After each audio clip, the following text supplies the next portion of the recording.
अस्सलाम वालेकुम, मेरा नाम है रमशा इकबाल और आज हम लोग चैप्टर नंबर 7 बायो एनर्जेटिक्स का मैं आपको बताने लगी हूँ कि ये वाला चैप्टर किस तरह से प्रिपेयर करना है एग्ज़ाम्स के लिए। ठीक है, तो अब मैं टॉपिक वाइज आपको बता देती हूँ कि किस तरह से ये हम लोगों ने चैप्टर स्टार्ट किया था और उसमें आप लोगों ने कौन कौन सा टॉपिक किस किस लिहाज से प्रिपेयर करना है।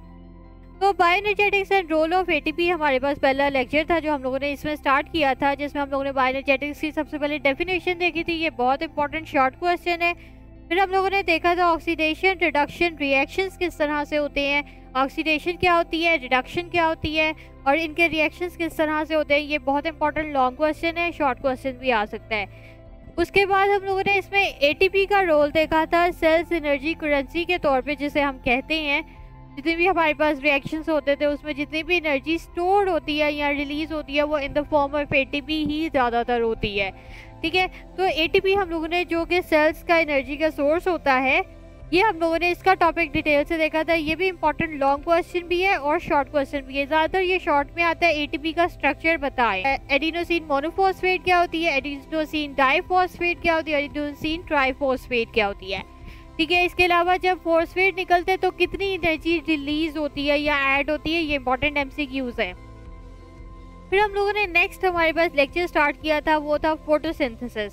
फोटोसिंथेसिस की डेफिनेशन बहुत इंपॉर्टेंट शॉर्ट क्वेश्चन है। लॉन्ग क्वेश्चन में भी सबसे पहले इसकी डेफिनेशन आएगी, फिर आगे नेक्स्ट पार्ट दिया होगा फोटोसिंथेसिस का।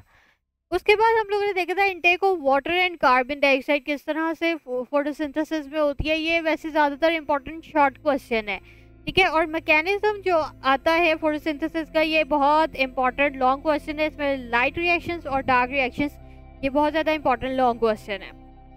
ठीक है, कभी कभार दोनों रिएक्शंस आ जाते हैं, कभी एक स्पेसिफाई किया होता है। उसके बाद हम लोगों ने देखा था role of chlorophyll and light.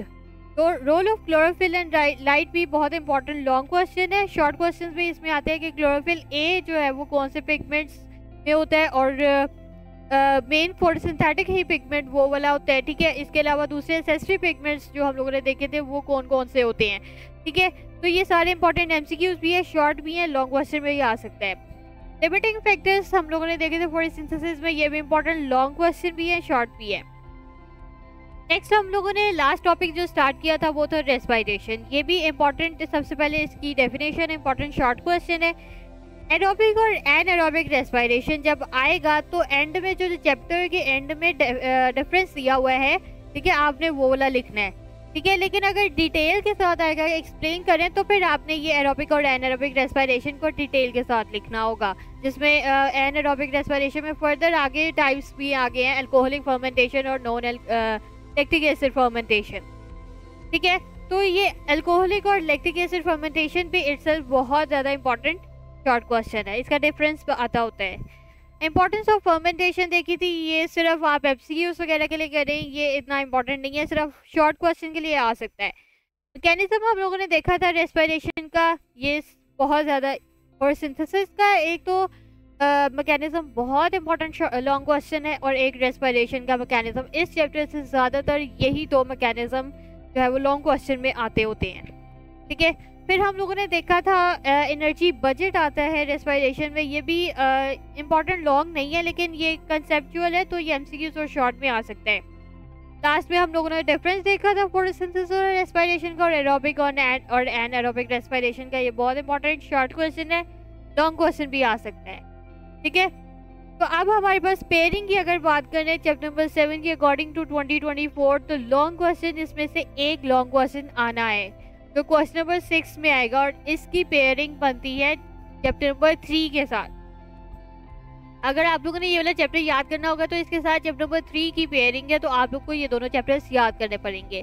ठीक है, शॉर्ट क्वेश्चंस देखिए तो इसका शॉर्ट क्वेश्चंस में जो क्वेश्चन नंबर 3 होता है शॉर्ट क्वेश्चंस का, उसके अंदर 2 शॉर्ट आएंगे चैप्टर नंबर 7 से। इसके अलावा एमसीक्यूज भी इस चैप्टर से 2 आने हैं। ज़्यादातर हर चैप्टर से एक एक एमसीक्यू आ रहे थे, लेकिन इस चैप्टर से 2 एमसीक्यूज आने हैं। ठीक है, वेटेज अगर देखिए चैप्टर नंबर 7 की अकॉर्डिंग टू 2024, तो वेटेज इसकी 10 मार्क्स बनती है। ये बहुत इंपॉर्टेंट चैप्टर है, बहुत अच्छे तरीके से आप लोगों ने प्रिपेयर करना है। और ये थोड़ा सा कंसेप्चुअल है, इसमें कंसेप्ट आपने अपना क्लियर रखना है, थोड़ा सा ये कंफ्यूजिंग चैप्टर है। ठीक है, तो अगर किसी चीज़ की समझ नहीं आती तो नीचे कमेंट्स में पूछें। अगर आपको वीडियो पसंद आई है तो लाइक करें, शेयर करें, सब्सक्राइब करें। लिंक आपको ये स्कीम का डिस्क्रिप्शन में मिल जाएगा। साथ में एक और लिंक दिया हुआ है जो कि प्रोडक्ट स्टोर है, आप वहाँ पे जाएं, कोई चीज़ बाय करना चाहते हैं तो कर सकते हैं। तो आज के लिए इतना ही। अल्लाह हाफिज़।